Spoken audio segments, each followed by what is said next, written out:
lụa đào một lô cắt rồi phình luôn chua phịch luôn nọ đo lại quên tao nè tao mâm luôn này sao chuồm luôn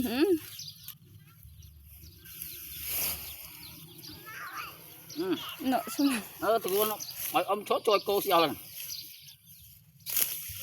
đấy đấy